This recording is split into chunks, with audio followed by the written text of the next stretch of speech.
Olá, eu sou Maria Helena, estudante de mestrado do Programa de Genética e Melhoramento de Plantas, e nesse vídeo, criado para a disciplina de Genética Quantitativa, irei falar um pouco sobre a decomposição do valor genotípico proposta por Fisher, estudioso inglês que em 1918 publicou um artigo propondo a correlação entre caracteres quantitativos e a herança parental, em uma tentativa de relacionar as leis mendelianas aos estudos de biometria.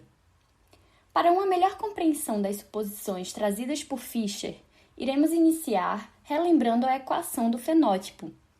Sabemos que o fenótipo pode ser decomposto obtendo-se a soma de duas parcelas, o genótipo e o ambiente. A parcela G, atribuída à influência do genótipo, pode ser definida como fenótipo esperado, resultante da expressão do conjunto de genes que regulam essa característica observada. Para caracteres poligênicos, a decomposição desse valor é extremamente complexa. Portanto, para fins didáticos, iremos supor uma população com indivíduos diploides, com a ocorrência de um gene dialélico, sendo o primeiro chamado de B1 e o segundo de B2, que controlam uma característica como, por exemplo, a altura da planta. O objetivo é entender como um locus influencia o fenótipo observado. Em populações com reprodução sexuada, a prole não necessariamente terá genótipo idêntico aos genitores, já que cada um deles contribuirá com apenas um de seus alelos na composição genotípica da descendência a partir da formação de gametas. As combinações gaméticas possíveis para o cruzamento de indivíduos heterozigotos para o gene citado anteriormente são as descritas no diagrama, onde podemos observar os três genótipos resultantes possíveis, B1B1, B1B2 e B2B2. Para fins didáticos, será assumida uma situação idealizada para uma população de indivíduos portadores desse gene, onde considera-se a ausência de seleção natural, a ausência de mutações, a ausência de fluxo gênico e cruzamento ao acaso. Sob essas condições, a população atingirá o equilíbrio de Hardy-Weinberg, onde todas as gerações subsequentes apresentarão as mesmas frequências genotípicas e alélicas. Portanto, considerando que P e Q são as frequências alélicas de B1 e B2, respectivamente, as frequências genotípicas de cada um dos três genótipos denotadas por P11, P12 e P22 serão obtidas a partir da multiplicação entre as frequências de cada um dos alelos presentes no genótipo, sendo B1 igual a P elevado a 2, B2 igual a 2P vezes Q, e B2 igual a Q elevado a 2.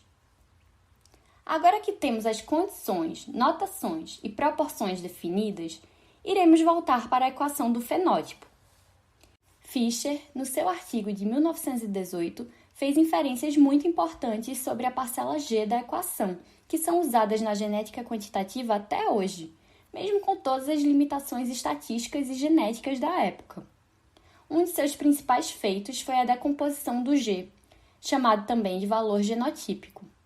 Para melhor entender como foi feita essa decomposição, os autores Falconer e Mackay interpretaram os dados trazidos no artigo de Fisher e propuseram uma escala linear para visualizar os valores de cada genótipo. Essa escala vai de -A a A, sendo esses dois valores atribuídos aos homozigotos, e o valor do heterozigoto é D. Contudo, 2 anos depois, Lynch e Walsh propuseram uma alteração nessa escala, que terminou sendo mais conveniente tanto para fins de compreensão quanto para simplificações algébricas nos cálculos que utilizam os valores da escala. Ambas escalas possuem o mesmo intervalo, sendo este igual a 2A. Para fazer a conversão de uma escala para outra, basta somar A todos os valores e considerar D igual a A vezes K. A partir de agora, iremos utilizar a escala proposta por Lynch e Walsh para um melhor entendimento do valor genotípico. Nessa representação, o valor 0 é atribuído ao homozigoto com fenótipo basal do caráter determinado, e o 2A ao homozigoto com melhor rendimento para esse caráter. O valor genotípico do heterozigoto poderá ser calculado somando K mais 1 e multiplicando o resultado por A. sendo A o valor aditivo, que corresponde ao incremento no valor genotípico atribuído à presença do alelo que confere melhor rendimento. Contudo, o valor genotípico final do heterozigoto ainda pode sofrer alterações, dependendo da relação de dominância entre os alelos, de forma que K representa o valor do efeito de dominância. Quando K for igual a -1, o valor genotípico do heterozigoto será 0, igual ao valor de B1-B1, sendo observado o mesmo fenótipo tanto em B1-B2 quanto em B1-B1. Com isso, podemos afirmar que há dominância completa do alelo B1. Considerando K igual a 0, B1-B2 ficará no meio da escala, com valor genotípico igual a A. Portanto, não há dominância entre os alelos. Se o K assumir um valor maior que 0, pode-se afirmar que há dominância parcial do alelo B2, de forma que o heterozigoto assume um valor genotípico maior do que a média dos homozigotos B1-B1 e B2-B2. Para K igual a 1, o heterozigoto terá o mesmo fenótipo esperado e valor genotípico que o homozigoto B2-B2. Por fim, K sendo maior que 1, ocorre sobredominância, ou seja, o heterozigoto tem desempenho superior a ambos os homozigotos. Explorando ainda mais os dados, a escala linear pode também ser representada em um gráfico que relaciona o valor genotípico G e o conteúdo gênico N, que é o número de um dado alelo no genótipo. Considerando N1 o número de alelos B1 em um genótipo e N2 o número de B2, sabemos que ambos só podem assumir os valores 0, 1 ou 2, com soma igual a 2, de forma que, obtendo-se o valor de um deles, subentende-se o do outro. Com isso, para a representação gráfica, será considerado para o eixo X apenas o conteúdo gênico N2, e ao percorrer o eixo, substitui-se um alelo pelo outro de cada vez. Posicionando no gráfico os pontos referentes aos homozigotos e supondo um valor genotípico qualquer para o heterozigoto no qual há dominância, espera-se uma relação não linear.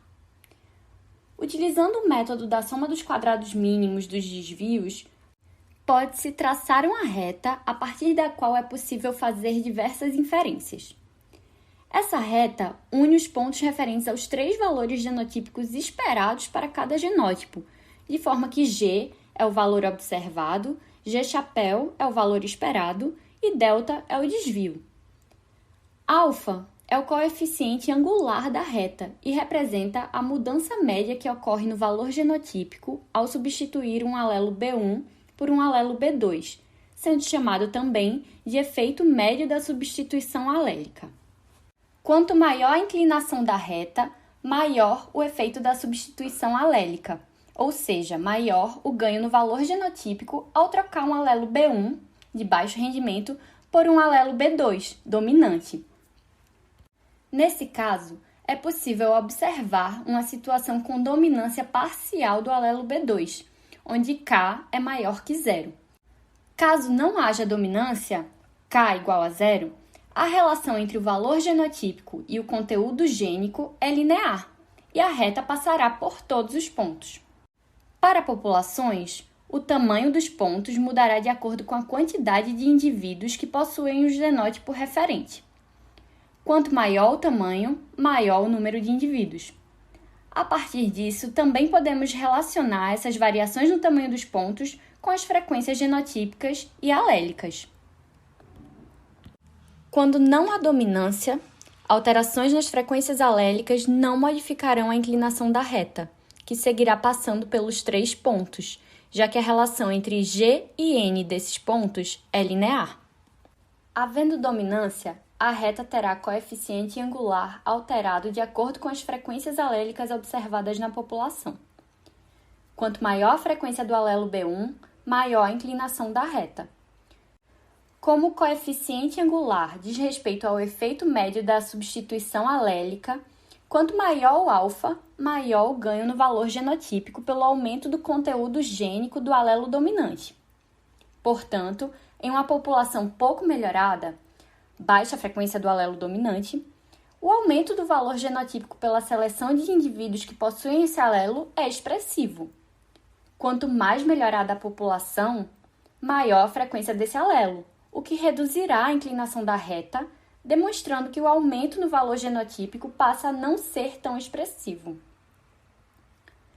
No caso de haver sobredominância, onde o heterozigoto possui valor genotípico superior aos homozigotos, a reta pode até mesmo passar a ter coeficiente angular negativo, dependendo das frequências alélicas. Quando há uma alta frequência de homozigotos dominantes e a reta passa a ser decrescente, significa que não haverá mais incrementos no valor genotípico pela seleção, mas sim perdas, já que os alelos recessivos dos heterozigotos estão sendo trocados pelos alelos dominantes, resultando em homozigotos menos produtivos que os heterozigotos. Ficou com alguma dúvida? Deixa nos comentários. Até a próxima!